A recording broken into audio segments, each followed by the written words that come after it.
تو جب مبارک صاحب ایسی قومیں جب جاگتی ہیں یا زندہ ہوتی ہیں تو پھر وہ ترقی کرتی ہیں. 1 روپیہ وہاں پہ کوئی کھا نہیں سکتا. آپ ان کا رہن سہن دیکھیں, یعنی 140-50 کروڑ لوگوں کے کپڑے دیکھیں, سڑکیں دیکھیں, ان کا رہن سہن دیکھیں, خوبصورتی دیکھیں. آج چائنا وہ کام کر رہا ہے جو امریکہ کہتے ہیں کہ 1000 سال چائنا سے پیچھے چلا گیا ہے. تو کیوں ہوا ہے سب کچھ؟ کیا وہ ملا ہے ہماری طرح داڑھے رکھ کے اشرفی کی طرح لاہوری, وہ جو اشرفی لاہوری جو پکتا ہے وہاں پہ بکواس کرتا ہے, یہ کیا ملا بننے سے یا ہاتھ میں تصویر لینے سے ترقی نہیں ہوتی؟ محنت, دیانتداری, قوم اپنے ملک کو بنانے کے لیے مبارک صاحب کام کرنا پڑتا ہے, اور انہوں نے کام کیا, دنیا کے اوپر چھا گئے. وہ کوئی مسلمان نہیں ہے. ایک سوال ہے یہاں پہ. اچھا سر, میرے ساتھ 5-6 سال سے پروگرام کر رہے ہیں, میں نے کبھی ان کے ساتھ ان سے نہیں پوچھا کہ آپ کا مذہب کیا ہے, آپ کا فرقہ کیا ہے, انہوں نے مجھے نہیں کبھی پوچھا. ایک ایوارڈ ملا پاکستان میں, اور وہ جی احمدی ہے, اور ملا صاحب میدان میں آئے ہوئے, کہتے ہیں یہ ایوارڈ واپس لو اس سے.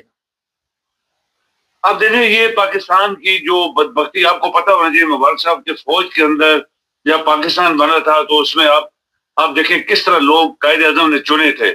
وزیر خارجہ کون تھا, منسٹر آف انٹیریئر کون تھا, جج کون تھے, یہ سب مختلف ہے. یعنی پاکستانی, انہوں نے ایز اے پاکستانی چنا تھا, انہوں نے مذہب کے نام پہ نہیں چنا تھا. اور وہ لوگ جو لائق تھے, سب سے بڑی بات ہے وہ لائق ترین لوگوں کو اٹھا کے بٹھایا گیا تھا. اب پاکستان آج جو ہے یہ نہ تو وہ مسلمان ہے, نہ وہاں پہ کوئی دیانتداری سے فیصلے ہو رہے ہیں, کچھ ہو رہے ہیں. فوج میں آپ کو پتا ہے کہ جب فرسٹ ٹائم انڈیا کے ساتھ جنگ ہوئی تھی تو یہ ہمارے جو جنرل تھے ان کا کسی بھی فرقے کے ساتھ تعلق ہو سکتا ہے, اس کی اپنی سوچ ہے, ان کی اپنی سوچ تھی, لیکن وہ جموں تک پہنچ گئے تھے. یہ پاکستان کو کس نے سب کچھ کروایا تھا, کس نے پاکستان کو اٹھا کے آسمان پہ لے گئے تھے اس پیریڈ میں. یہ جو ملا ہے ہمارے, یہ سب یہ منافق ملاز, یہ مشرک ملاز. پاکستان میں آج ملاز کو ترقی سے ملی ہے کہ کسی مردے کو, کتے بلے کو دفنا کے اوپر ایک مزار بنا دو تو جناب جھنڈے شنڈے لگاؤ, اور رات دن لوگ جو ہے وہ ان پڑھ جنگلی لوگ وہ گاؤں کے جناب وہاں جا کے پیسے پھینک رہے, چادریں چڑھا رہے, ان کا تو بزنس چل گیا.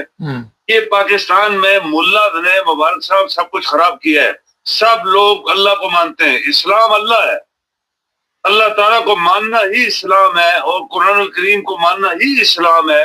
نہیں, مگر یہاں پہ ایک سوال ہے سارے کہ ایوارڈ اگر مل گیا کسی کو, اس کی کارکردگی کی وجہ سے دے دیا, تو یہ طوفان لائے ہوئے ہیں جناب, یہ منکر اسلام ہے, یہ پاکستان کا غدار ہے, یہ پاکستان کا فلاں ہے, اس سے جی ایوارڈ جو ہے واپس لیا جائے, جب تک نہیں لیں گے ہم احتجاج جاری رکھیں گے, عید کے بعد ایک ملک پورے میں ہڑتال کی جائے گی.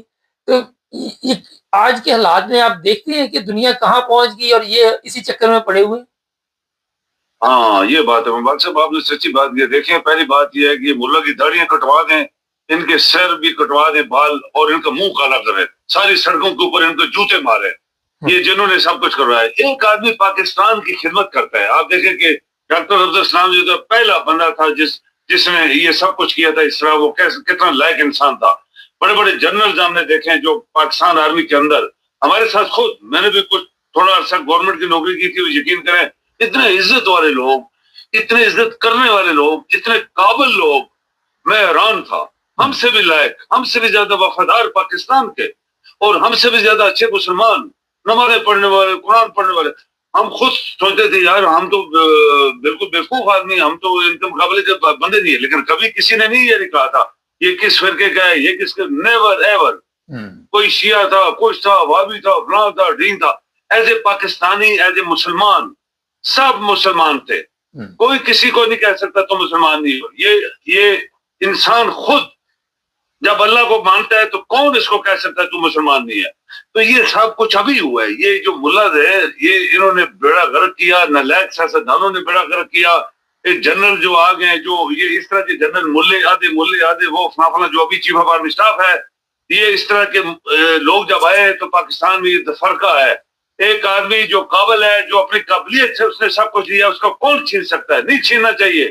یہ بہت بڑا جرم ہے اسلام کے اندر, مذہب کے اندر, دین کے اندر, ہر لحاظ سے, قانون کے اندر بھی. تو یہ ملا کروا رہے ہیں, آپ کے ملا کو پکڑنا پڑے گا. میں آپ کو بتاؤں اکثر جب میں سیریا میں ہوتا تھا تو وہاں پہ آپ سعودیہ میں دیکھیں ان کو خطبہ لکھ کے دیا جاتا ہے. کوئی ملا بولے نا ایک حرف آگے پیچھے بولے. آپ کا وہ کیا کہتے ہیں عرفات کا ایک امام جو کہتے ہیں 30 سال سے وہاں میں امامت کرا رہا تھا, اس نے ایک دفعہ خطبے میں ایرانیوں کو شیعہ بولا تو اس کو ہٹا دیا گیا, ہٹو ادھر سے. اسی طرح خانہ کعبہ کے اندر ایک بہت بڑا پرانا امام, اس کو سعودیہ نے رجسٹر ہٹایا, اس نے کسی فرقے کا نام لیا تھا.